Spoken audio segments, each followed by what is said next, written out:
तो खेळ आता मतदाराने उलटवला पाहिजे. तो खेळ आता मतदाराने उलटवला पाहिजे.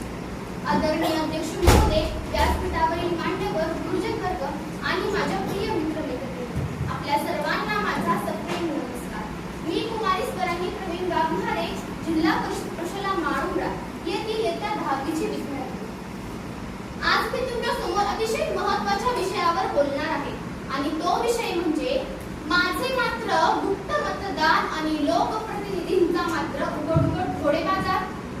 मित्रांनो, तुम्हाला प्रश्न पडलाच असेल की गुप्त मतदान म्हणजे नेमके काय?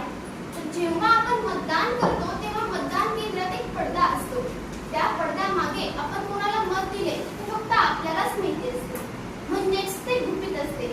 म्हणूनच त्याला गुप्त मतदान असे म्हणतात. अहो, लोकशाहीने आपल्याला निर्भयपणे आणि स्वतंत्रपणे मतदान ठेवले जाते, परंतु माझ्या मतावर निवडून आलेल्या लोकप्रतिनिधींची मात्र खरेदी विक्री उघडपणे का बरं होते?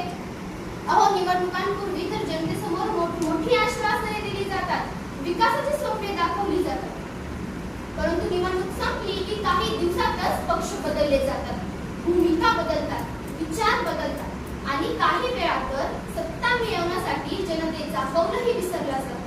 यालाच आपल्या सामान्य भाषेत घोडेबाजार म्हणतात. मित्रांनो, घोडेबाजार म्हणजे फक्त पक्षांतर नव्हे, तर तो आपल्या मतदारांच्या विश्वासाचा लिलाव असतो. तो लोकशाहीच्या मूल्यावर झालेला आघात असतो. ज्यांना आपण आपल्या मतांनी निवडून दिले त्यांनी त्यांच्या फायद्यासाठी, त्यांच्या सत्तेसाठी आपली भूमिका बदलली तर तो आपल्या मताचा अपमान नव्हे का?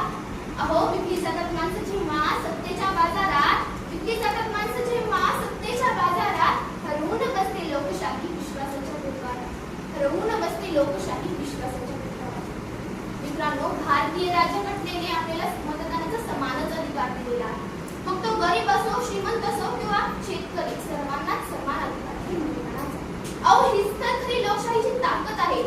परंतु जर निवडून आलेले लोकप्रतिनिधी हे आपल्या पैशासाठी, पदासाठी किंवा सत्तेसाठी आपली निष्ठा बदलत असतील तर ते योग्य, प्रामाणिक लोकप्रतिनिधी कसे? अहो, लोकशाही ही प्रक्रिया फक्त निवडणुकीची नाही, तर ती विश्वासाची व्यवस्था आहे. आणि जर हाच विश्वास तुटला तर लोकशाही ही कमकुवत. म्हणूनच मित्रांनो, आपणही मतदान करताना जात, धर्म, पैसा, वंश, भाषा, भेटवस्तू यांच्या प्रभावाखाली मतदान न करता त्या उमेदवाराचा स्वभाव, त्याचे चारित्र्य, त्याची कामगिरी, त्याचा प्रामाणिकपणा पाहूनच मतदान करणे खूप महत्त्वाचे आहे. आणि हीच प्रत्येक नागरिकाची जबाबदारी आहे. कारण मत हे फक्त बोटावरची शाही नसते, मत हे फक्त बोटावरची शाही नसते, तर ते आपल्या देशाच्या भविष्याची सही असते. अहो, भारतीय लोकशाही जगातील सर्वात मोठी लोकशाही आहे. आपल्या संविधानाने आपल्याला जो मतदानाचा समान अधिकार दिला आहे ना, तोच अधिकार अनेक स्वातंत्र्य सैनिकांच्या त्यागातून मिळालेला आहे. म्हणूनच मत हे फक्त बोटावरची शाही नसते, तर ते आपल्या जबाबदारी आणि राष्ट्रनिष्ठेची खूण असते. अहो, आजचा युवक जागा झाला पाहिजे, कारण आजचाच युवक, आजचाच नागरिक उद्याचे भविष्य, उद्याचा देश घडवणार आहे.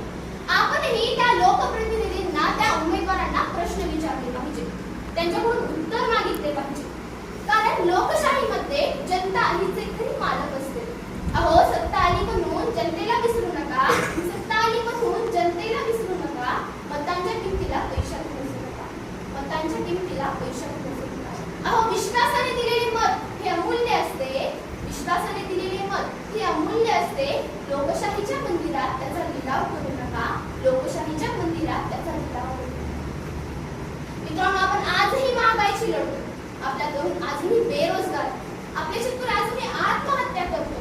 मग आपण विचार करतो की आपण निवडून दिलेला नेता हे आपले प्रश्न सोडवेल, आपल्याला सहकार्य करेल, परंतु जर हाच नेता स्वतःचेच प्रश्न सोडवण्यात आणि स्वतःचीच तिजोरी भरण्यात मग नाही व्यस्त आहे, मग सामान्य जनतेचे प्रश्न या घोडेबाजारीच्या कुठे विसरून जातात, कुठे गायब होतात ना, हे समजतच नाही. आणि हेच जर थांबवायचे असेल तर सुरुवात मतदानापासून करायला हवी. अहो, नेते बदलण्यापेक्षा त्यांचे विचार बदलणे अधिक महत्त्वाचे आहे.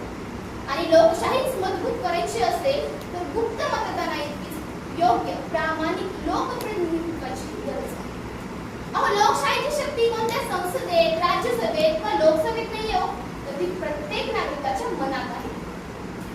अहो, एकच मत सरकार बदलू शकते, दिशा बदलू शकते आणि भविष्यही घडवू शकते. म्हणूनच आज मी कोणत्या पक्षाच्या बाजूने किंवा कोणाच्या विरोधात बोलत नाही, तर मी आज बोलत आहे त्या मतदारांच्या मनातील भावनेबद्दल, जो मतदान करताना उज्ज्वल भविष्यासाठी आशा व्यक्त करतो. मत माझे गुप्त असले तरी विचार माझा स्पष्ट आहे. मत माझे गुप्त असले तरी विचार माझा स्पष्ट आहे. लोकशाहीचा प्रत्येक श्वास जनतेच्या विश्वासात आहे. लोकशाहीचा प्रत्येक श्वास जनतेच्या विश्वासात आहे. सत्तेसाठी नव्हे तर सेवेसाठी नेता निवडला जावा. सत्तेसाठी नव्हे तर सेवेसाठी नेता निवडला जावा. घोडे बाजार नव्हे तर संविधानाचा सन्मान व्हावा. घोडे बाजार नव्हे तर संविधानाचा सन्मान व्हावा. एवढे म्हणून माझे 2 शब्द संपवते. जय हिंद, जय भारत.